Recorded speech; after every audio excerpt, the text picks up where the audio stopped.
যে যত বড় ধনী হই না কেন, যার যত টাকা থাকুক না কেন, যার যত অর্থ থাকুক না কেন, কেউ যদি সারা জীবন দিবম্বি কাটায়, কেউ যদি সারা জীবন সোনার পালঙ্কে ঘুমায়, টাকার বিছানায়ও যদি ঘুমায়, তবু মনে রাখতে হবে মা, শেষের দিনে এরা তোমার আপন কেউ নয়। যারা গীতা ভাগবত জ্ঞানী এখানে বসেছেন, যারা একটু রামায়ণ মহাভারত গীতা পাঠ শোনেন, তারা ভালো করে জানবেন মা, জগতে যা যা কিছু দেখছো সব অনিত্য। যেটা আজকে তোমার আছে সেটা কালকের অন্য কারোর হয়ে যাবে। চিরজীবন তুমি ধরে রাখতে পারবে না। চিরজীবন যদি ধরে রাখতে, তাহলে সারা জীবন মৃত্যুর আগের দিন পর্যন্ত ধরে রাখতে, তাহলে এক এক করে তোমাকে ফেলে রেখে কেউ চলে যেত না। তাহলে যা যা জগতে কিছু সব অনিত্য, আর নিত্য বস্তু কি না, যেটা হলো আমার গৌর গোবিন্দ চরণ। এই চরণ দুটো ছাড়া আমাদের পৃথিবীতে আপনার কেউ নেই মা। শুধুমাত্র গৌর গোবিন্দ চরণ ভজন করতে হবে।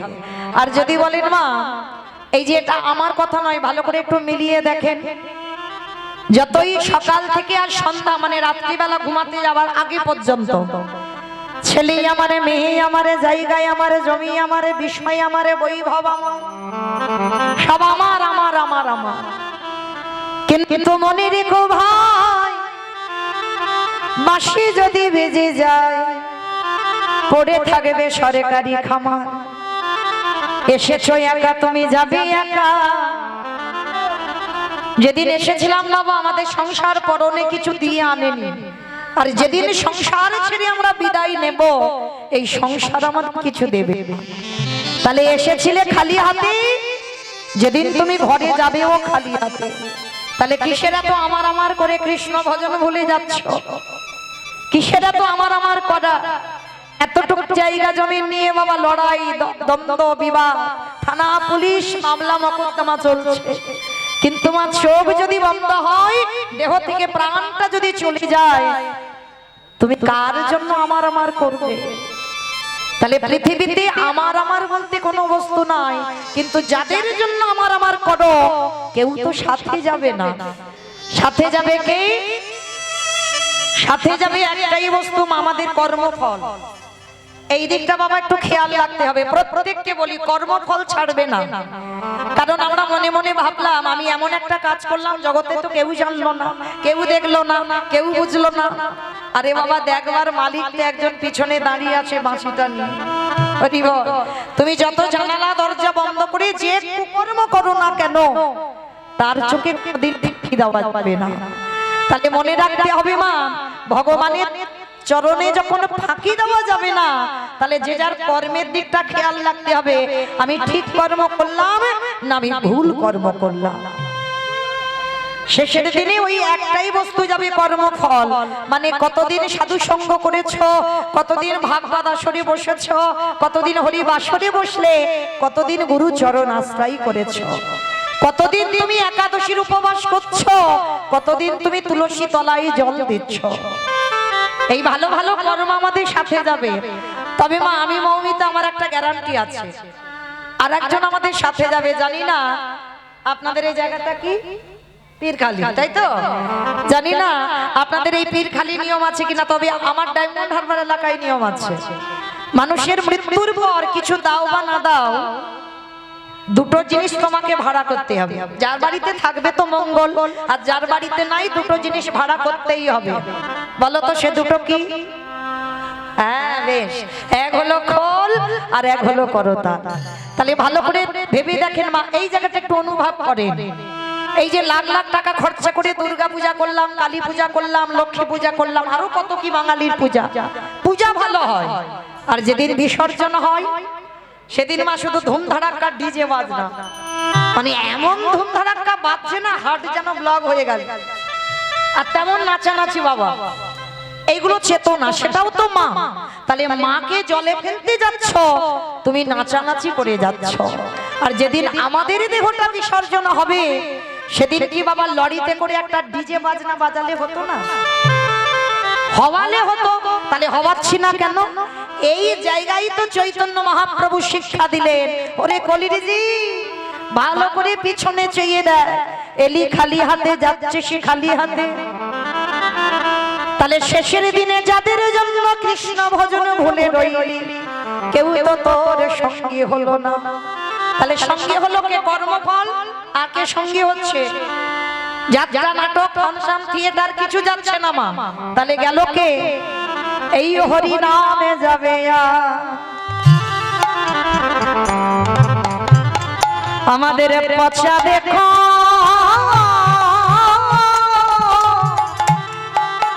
দেহ যাবে,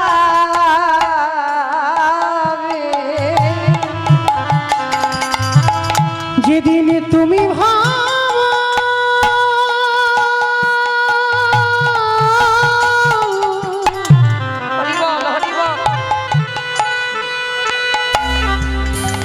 যেদিন তুমি ভাবো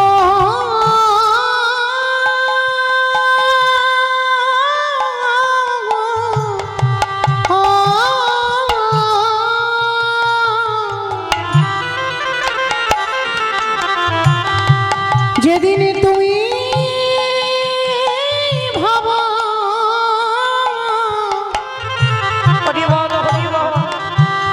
ওই ভাব পারে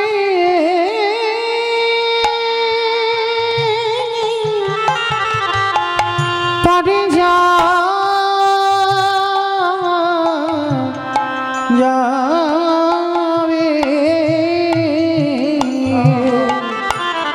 সেই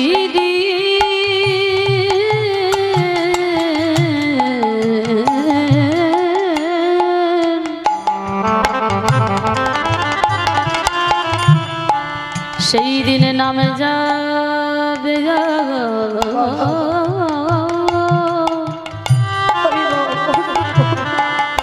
এই পচা দেহ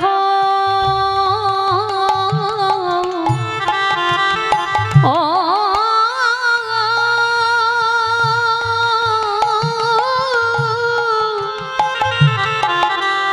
দেহ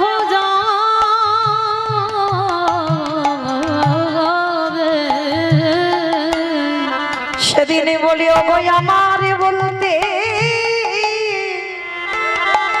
আমারে বলতে কিছু রবে না। যেদিনে খাঁচা ছেড়ে প্রাণে পাখি চলে যাবে, আমরা যতই করি সব আমার আমার, সেদিন আমার বলতে নানা কেউ রাবে না। আমাদের কারোর কৃষ্ণ ভজ মাগো হলো নাকি? কৃষ্ণ বলে বা বলি এইভাবে সবাই আমরা মায়ার বাঁধনে, সবাই বন্দি খোলা, শুধু আমার আমার করে মরলাম। দয়াময় আমার মতো পাপী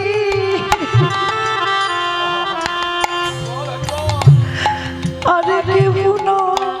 বলে এইবার উদ্ধার করো মরে, হে দয়াময় তুমি বিনে আমার আরে আপনে কেউ নাই। বলে তুমি তো আমার পিতা বন্ধু ভাই, হে দয়াময় আমি পার ঘাটাতে দাঁড়াই রইলাম, একেবারে পারে করহি দয়াল হরি। তুমি জানো আমার চরণে ছাড়া করোনা শুধু এ জন্মে নয় জন্মে জন্মে তোমার ওই চরণে আমি সবে আস্তে আমাইরা শেষের দিনে যদি বাঁচতে হয় একটা চরণ ধরো, যেটা গৌর গোবিন্দ চরণ। কেন? সবাই তোমাকে ছেড়ে চলে যাবে, কিন্তু ওই দুটো চরণ ছেড়ে যাবে না। আর ও ছেলেটার কোনো চাহিদা নেই গো মা, আমার ভগবানের কোনো চাহিদা নেই। কোনোদিন ভক্তকে বলে না আমার শ্বেত পাথরের মন্দির গড়ে দে, কোনদিন ভক্তকে বলে না আমাকে দামি দামি থালাতে দামি দামি ফল মিষ্টি খেতে দে। ভক্তকে কোনদিন বলে না জামাই রজনীগন্ধার মালা দিয়ে সাজিয়ে। ভক্তকে কোনদিন বলে না আমাকে দামি অলংকারে সাজা, দামি দামি পোশাক পরিয়ে দে। তবে ভগবানের লোভ নেই বলা ভুল আছে। কেমন লোভ জানো? ভক্তের দুটো চরণ ধরি আমার ভগবান কাঁদে। ভক্তের চরণ ধরি আমার ভগবান কি বলে জানো? ওরে কলির জ্ঞানন্ধজি। জ্ঞানন্ধ কেন বললো আমরা সবাই জানি, জেনে না জানার ভান করি, ওই জন্য বলছে জ্ঞান অন্ধজি। ওরে কলির জ্ঞানন্ধজি, সারাদিন সংসারে মেতে থাক, ছেলে পুলে মানুষ করে যা, কিন্তু সারা দিনের মধ্যে একটু আমার চরণে বসে যদি একজন ভক্ত হা কৃষ্ণ প্রাণ গোবিন্দ বলে, এই দেহ মন প্রাণ তার চরণ তলে দিয়ে যদি নয়ন জলে বক্ষ যুগল ভাসাতে পারি, আমার ভগবান কি থাকিতে পারে। যে জন হা কৃষ্ণ নিতাই বাবুর প্রাণ দিয়ে হরি বল, হা কৃষ্ণ বলে কাঁদিতে পারে, আমার ভগবানে কি থাকিতে পারে। আস্তে তাহলে চলেন আজকে আমরা সন্ধ্যা বেলায়, দিনের শেষ সন্ধ্যার শুরু, আজকে আমরা এই সময় যাব সবাই শ্রীধাম নদিয়া নবদ্বীপ ধাম। অমাইরা সবাই নদিয়ায় যাবে তো? সবাই যাবে? তা সবাই যদি যায় কীর্তন কাকে নিয়ে হবে? কি গো, মাইক জেনারেটর প্যান্ডেল নিয়ে? তাহলে কীর্তন কেউ আমরা যাব না, কারণ এক্ষুনি যেতে গেলে আমার সন্ধ্যা হয়ে গেছে, তোমার স্বামীর অনুমতি লাগবে, ছেলে বৌমার অনুমতি লাগবে, তারপরে যেতে পারবে। কিন্তু একজনকে কোনো অনুমতি বা কৈফিয়ত দিতে হয় না, বলো তো সে কে? বল বেশ। রাধে, মনের কোনো অনুমতি লাগে না, কোনো কৈফিয়ত দিতে হয় না। কেন না, পৃথিবীতে যত যানবাহন আছে বাবা, মনের থেকে দ্রুত কেউ যেতে পারবে না। যত তুমি ফ্লাইটে দ্রুত যাও না কেন, মনের থেকে দ্রুত যেতে পারবে? এক্ষুনি আপনাদের এই যে পীরখালি দেহটা রেখে আর একটু মনে মনে করো আমি একটু ওই নবদ্বীপে ইস্কনের রাধা মাধবের আরতিটা সন্ধ্যাবেলায় দেখে আসি। একটু চোখ দুটো বন্ধ করে ভাবো, দেখো মন সেখানে চলে গেছে। যারা দেখেছেন একটু চোখ দুটো বন্ধ করে মনে করো বৃন্দাবনে আমি বাঁকে বিহারী লালকে দেখবো, দেখবে মন সেখানে চলে যাবে। মানে মন এত দ্রুত, ওর থেকে দ্রুত কেউ যেতে পারবে না। তাহলে মায়েরা থাক আমাদের দেহগুলো সংসারে, ছেলে পুলে মানুষ করুক, স্বামী সেবা করুক, আর মনগুলো নিয়ে যাবো শ্রীধাম নদিয়া নবদ্বীপ ধাম। আর এই নদিয়াতে গিয়ে দেখবো ব্রজেন্দ্র নন্দন কৃষ্ণ, কলিতে হলো গৌরাঙ্গ, সত্যতে নারায়ণ, ত্রেতাতে রাম, দাপরে কৃষ্ণ, কলিতে হলো গৌরাঙ্গ। আজকের কৃষ্ণ যে কলিতে গৌর হলো, যেদিন নদিয়ায় এসেছিল ভাবটা কেমন ছিল গো? বৈষ্ণব মহাজনেরা বৈষ্ণব পদ লিখলো, তগো জয় জয়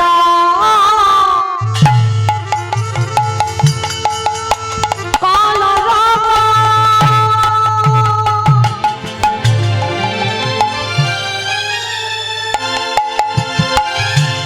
ওই না নদিয়া না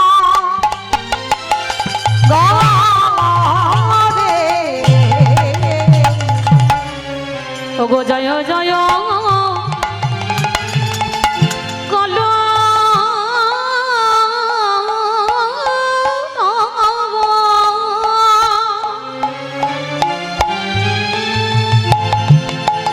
আজ নদিয়া না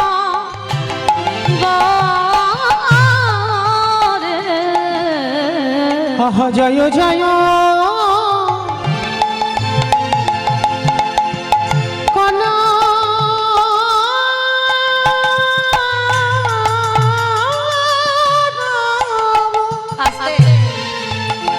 আমাইরা আগে ঝগড়াটা আগে করে নি। মাঝ রাস্তায় করলে মারামারি হবে, আগে করে নি। এই কীর্তন শুনতে গেলে ভগবানের জন্য একটু কাজকর্ম করতে হয়। মা আপনারা জানেন তো কাজকর্মগুলো কি কি? বসে বসে ঘুমাতে হয়। ঠাক ঠাক ঠাক সন্ধ্যাবেলা বসে বসে ঘুমাবে। সন্ধ্যাবেলা কি ঘুমায়? আমার তিনটে ধ্বনি দরকার, শঙ্কর ধ্বনি, উলুর ধ্বনি, আর যাদের দুটো হাত এসেছে, যাদের হাত আসেনি বলবো না, সবার হাত আছে তো?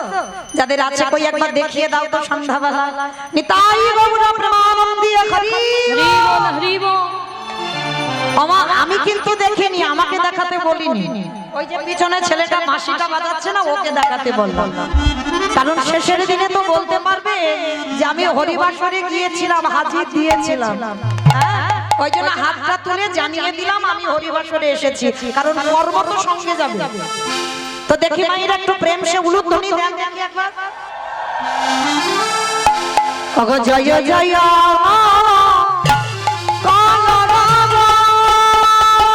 আমার গোড়ালি গোড়া গোড়া গোড়া গোড়ালি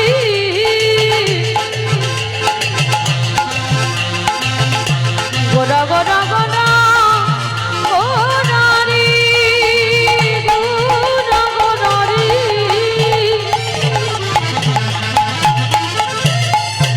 ওই নদী আর চাঁদ গড়া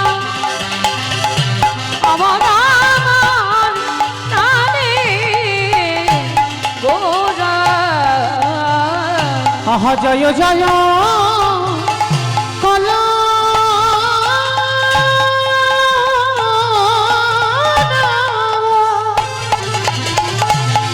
হইনা নদিয়ানা গরে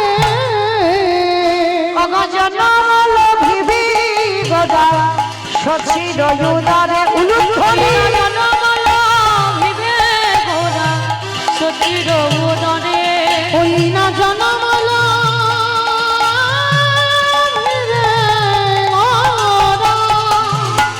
সচির উদারে আমার নদিয়াতে গো ও রায় খোলো। ওই নদীতে গৌরোদয়ে হলো ওগো রাধা প্রেমে আস্বাদিতে ওই নদীতে উদয় হলো ওই হলির জীবে উদ্ধারিতে ওই নদীতে উদয় মুখে হলো জয় রাধে শ্রী রাধে নদীতে উদয় হলো নদীতে উদয় হলো এবার জনমল ভিবি গোড়া সচির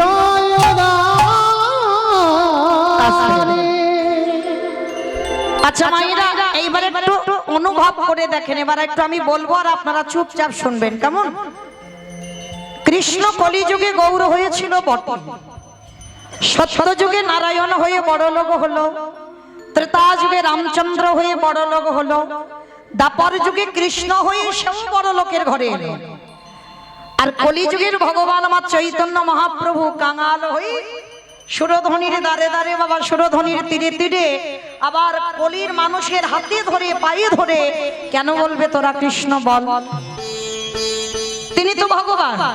তাহলে ভগবান হয়ে তিনটে যুগে যদি রাজ সিংহাসন পেল, রাজ ঐশ্বর্য পেল, কলিযুগে ভগবান কি রাজ সিংহাসনে বসে থাকতে পারতো না?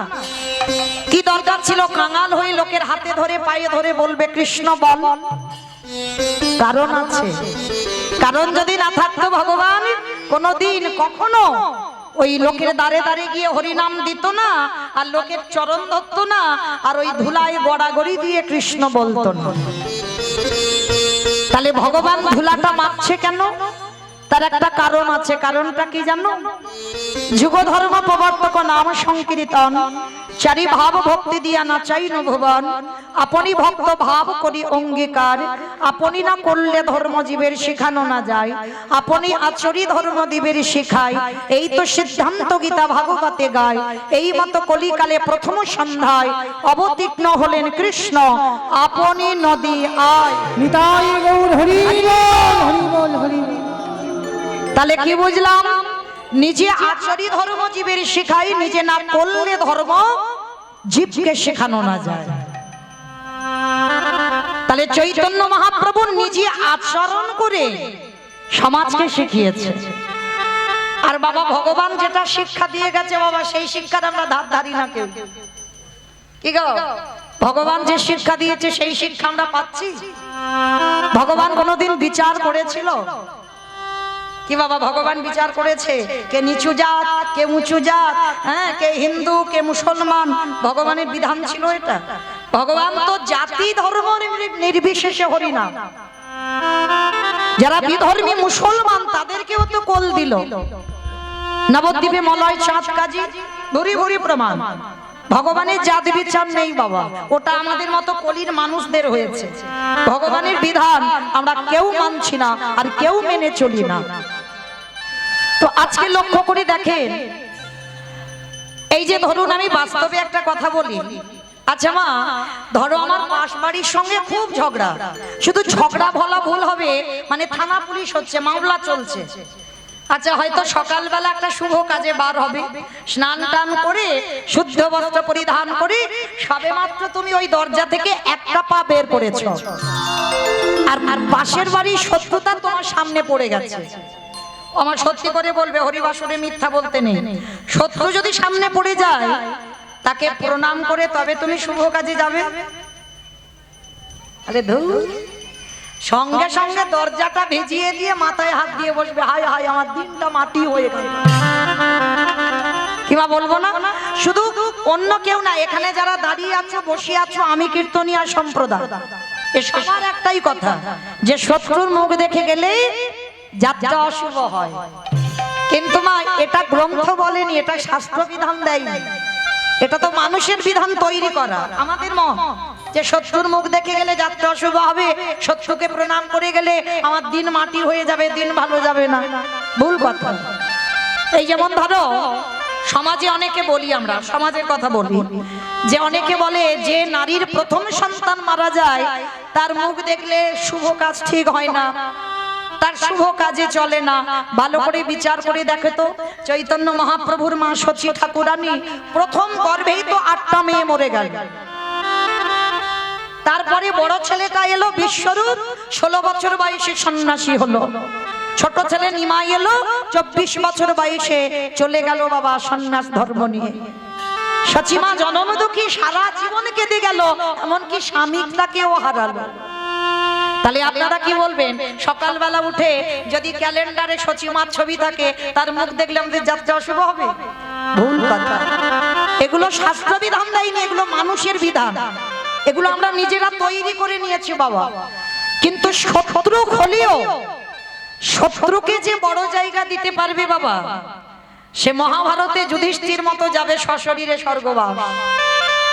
যদি বলো আমার কথা নয়, আমার কথা কাউকে বিশ্বাস করতে হবে না, গ্রন্থ তো ভুল বলছে না, মহাভারত তো তার প্রমাণ। কবে প্রমাণ দিয়েছিল?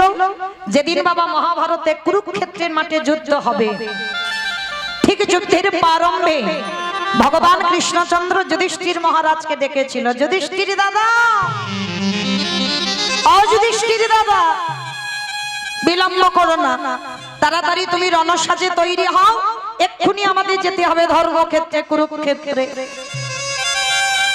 যুধিষ্ঠির মহারাজ করজোর করে বলেছিল, কৃষ্ণ কৃষ্ণ ক্ষণকাল বিলম্ব করো ভাই, আমি একটুখানির জন্য আমার বড় মার কাছে আমি যাব। আমাইরা আপনারা তো জানেন যুধিষ্ঠির বড় মাটাকে, গান্ধারী।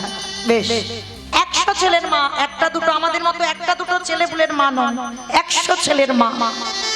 যেই না যুধিষ্ঠির বলল যে আমি আমার বড় মার কাছে যাব, তোমার ভগবান কৃষ্ণ একটু হেসে বলল, কি ব্যাপার, যুদ্ধে যাওয়ার আগে হঠাৎ বড় মার কাছে কেন যাবে?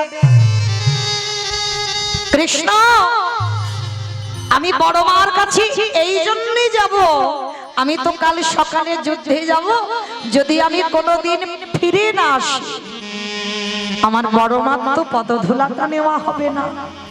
তাই আমি মনে মনে স্থির করলাম, এই আজকের যুদ্ধে যাওয়ার আগে একবার বড় মার পদধূলাটা নিতে চাই। কথাটা বলা মাত্র চমকে উঠেছে, অসম্ভব অসম্ভব। যে মেয়েটা সারা জীবন তোমার অমঙ্গল চাইল, যে মেয়েটা সারা জীবন ঠাকুরের কাছে মাথা ঠুকে বলল কবে যুধিষ্ঠির মৃত্যু হবে, যে মেয়েটা ঠাকুরের কাছে মানত করে বলল কবে যুধিষ্ঠির ভীম অর্জুন নকুল সহদেবের পতন হবে, আর তুমি কিনা যুদ্ধে যাওয়ার আগে সেই মেয়েটার পা ধুলা নেবে কেন? আর কি কেউ ছিল না? যুধিষ্ঠির মহারাজ করজোর করে বলছে কৃষ্ণ, এইটা অন্য কেউ যদি বলতো আমি মেনে নিতাম, কিন্তু তোর মুখে সাজে না ভাই। আমি জানি আমার বড় মা ভালো নয়, আমার বড় মা সবসময় ঠাকুরের কাছে কাঁদে কবে আমার মৃত্যু খবর পাবে। ভগবান বলছে জানো তো তাকেই কেন প্রণাম করবে? কৃষ্ণ এই হলো বাবা যুধিষ্ঠির ধর্মের পর। যুধিষ্ঠির বলল কৃষ্ণ তুমি বোধহয় ভুলে যাচ্ছ, সে আমার বড় মা, আমার মায়ের থেকেও বড়।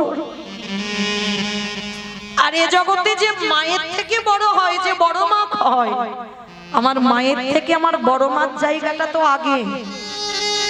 আমার মাকে পরে প্রণাম করলে হবে, কিন্তু আমার বড় মাকে আগে প্রণাম করতে হবে। কেন? আমার ভয় কাল যুদ্ধ থেকে যদি আমি কোনোদিন আর না ফিরি, তাহলে তো আমার বড় মার পদধূলাটা নেওয়া হবে। কৃষ্ণ তাই গৌর প্রেমানন্দে হরি বল হরি বল।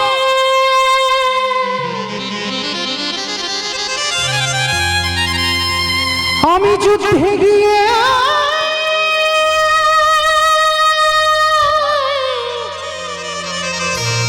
যদি ফিরে না আসি, আমার বড় মামার খারাপ চাই, আমি তো চাই না। তবে আমার বড় মার চরণে